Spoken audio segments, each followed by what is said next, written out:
Et hello tout le monde, aujourd'hui on se retrouve pour la review du chapitre 1059, l'affaire du capitaine Kobe.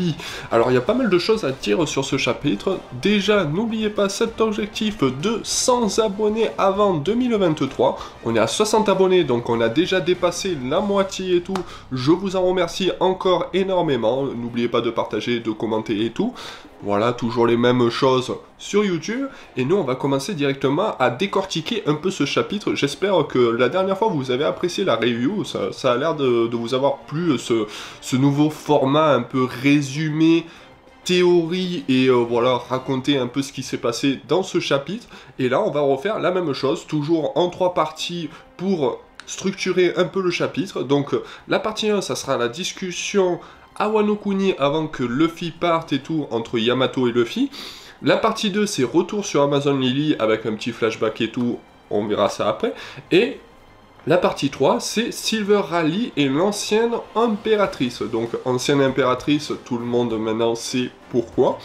Mais on commence directement par cette partie 1, la discussion entre Yamato et Luffy, qui est plutôt intéressante parce que ça prouve que Yamato, avant qu'elle rejoigne l'équipage de Luffy, elle a encore des choses à faire, malgré que, voilà, elle veut faire comme Oden, elle veut se promener dans Wano, elle veut découvrir le monde et tout, mais elle voit que très clairement, l'apparition de Ryokugou, l'amiral, ça a mis un coup au moral des fourreaux rouges et de Momo, et ça prouve bien que Momo n'est pas encore apte à protéger son peuple, très clairement, à protéger Wano Kuni.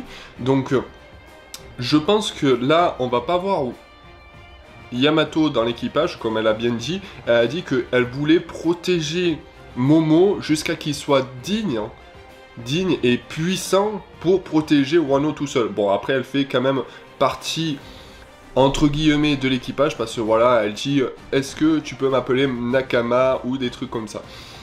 Donc voilà, c'était une petite discussion et tout pour prouver que voilà, Momo n'était pas encore prêt. Aussi, on a eu des petites infos que voilà, Shanks a ramené Marco en mode « Salut frérot, je te ramène, je suis ton taxi et tout », donc c'est plutôt cool. Mais voilà, c'est la petite introduction du chapitre qui est plutôt sympathique. Ça nous rappelle un peu Wano Kuni, parce que maintenant on n'est plus à Wano Kuni, on part directement sur l'autre île. Donc voilà, c'était la première partie, elle était assez rapide, pas beaucoup d'informations, mais c'est là où on va avoir beaucoup d'informations, c'est la partie 2, retour sur Amazon Lily. Alors, déjà, on commence directement par un petit flashback où on voit le débarquement de la marine lors de la destitution des Shishibunkai, où on voit très clairement des nouvelles armes, les Pacifistas Seraphins. Donc c'est des pacifistas qui ressemblent énormément aux anciens corsaires. Je vous mettrai une petite image d'une photo qui tourne sur internet et tout. Et très clairement, ces pacifistas séraphines ont une particularité, c'est qu'ils ressemblent énormément à la tribu des Luneria. Là, la fameuse tribu que appartient King des 100 bêtes. Et on sait que les Lunaria ont une peau très résistante, et ils ont ces fameuses ailes un peu noires, pardon, et ces fameux flammes, les flammes naturelles qui sont en train de cramer leur dos, quoi. Et franchement, c'est plutôt intéressant. Parce que je crois que dans les deux pacifistas séraphines, on peut reconnaître Boa Hancock étant jeune, parce qu'ils en parlent aussi dans ce chapitre, et je dirais plus Mihawk. L'autre, on dirait plus Mihawk, parce que quand il tranche la partie de l'île et tout, on voit qu'il porte un sabre et tout, et qu'il est un peu habillé, style un peu en mode sabreur et tout, donc ça pourrait être Mihawk. On a aussi... alors, tac, je regarde aussi un peu mes notes. On voit aussi Barbe Noire qui accoste sur l'île parce qu'il veut obtenir le pouvoir de Boa Hancock, parce que c'est un des pouvoirs assez importants pour son équipage et tout. On voit la confrontation entre Kobe et Hancock, et d'un autre côté Barbe Noire et les pacifistas et tout. Bon, on voit que très clairement les pacifistas séraphines ont largement un niveau pour tenir tête à des Yonkou, donc ça fait très peur. Ça fait très peur pour la suite. Ça pourrait dire que Vegapunk a inventé une arme qui pourrait retourner le monde. Donc ça pourrait plutôt être intéressant de voir par la suite si on va voir tous les corsaires en mode pacifista, ça serait plutôt intéressant. On voit aussi, alors je suis en train de voir, on voit la prime enfin, la nouvelle prime de Boa et de Barbe Noire qui ont été mises à jour. Alors on a Hancock qui a 1,659 milliard de berry, ce qui est plutôt pas mal pour une impératrice et tout, pour une femme de One Piece, donc c'est la prime la plus haute pour une femme dans One Piece.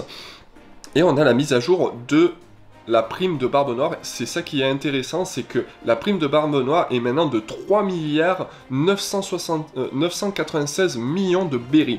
Donc il prend la place de Mihawk en termes de prime qui était la deuxième prime. Et aussi, ces nouvelles primes, je pense que c'est dû aussi à la nouvelle mise à jour des 4 empereurs, avec Luffy et Buggy. Après, on peut apprendre que Barbe Noire s'est battu contre Yangtze. Yangtze, un des anciens membres de l'équipage des Rocks pour acquérir l'île de la Ruche. Yangtze, on l'avait vu lors de l'arc de Thriller Bark, le fameux gros samouraï, samouraï japonais, chinois et tout, ce qui est plutôt intéressant, et en plus ça faisait écho directement avec l'incendie de Rocky Port avec Kobe et tout, et à ce qui paraît Barbe Noire avait dit que voilà, ça l'avait beaucoup aidé et tout. Je pense que comme Rocky Port ça avait beaucoup jasé et que maintenant Kobe s'appelle le héros et tout, je pense que ça avait beaucoup jasé, donc ça a fait peut-être écho et peut-être diversion pour que Barbe Noire puisse prendre l'île de la Ruche. Donc c'est plutôt intéressant, il y a beaucoup d'informations sur ce petit flashback et tout, la nouvelle apparition de l'arme, les nouvelles primes, et aussi tout ce qui est l'acquisition de Boa Hancock, le fruit du démon de Boa Hancock qui est très intéressant pour Barbe Noire. Mais bon, pour l'instant, on sait bien que ça n'a pas été fait parce que Rayleigh a fait son apparition, donc on passe à la partie 3, Rayleigh est l'ancienne impératrice. Et alors, on reprend directement au présent, où on voit que Shaki, la fameuse Shaki, qui tenait le bar à Sabondi, qui disait qu'à une époque elle faisait partie d'un équipage et tout, on pensait que c'était les Rocks, mais pas du tout, parce que Shaki est l'impératrice d'Amazon Lily de 2 générations avant Boa et l'ex-capitaine de l'équipage des Kuja. Donc franchement, Rayleigh, je dis juste chapeau bas, parce que Rayleigh, c'est le bras droit de Gold Roger, et il sort quand même avec une impératrice du royaume de Kuja, du royaume d'Amazon Lily. Donc quand même, c'est une impératrice, c'est pas une femme lambda, quoi, voilà.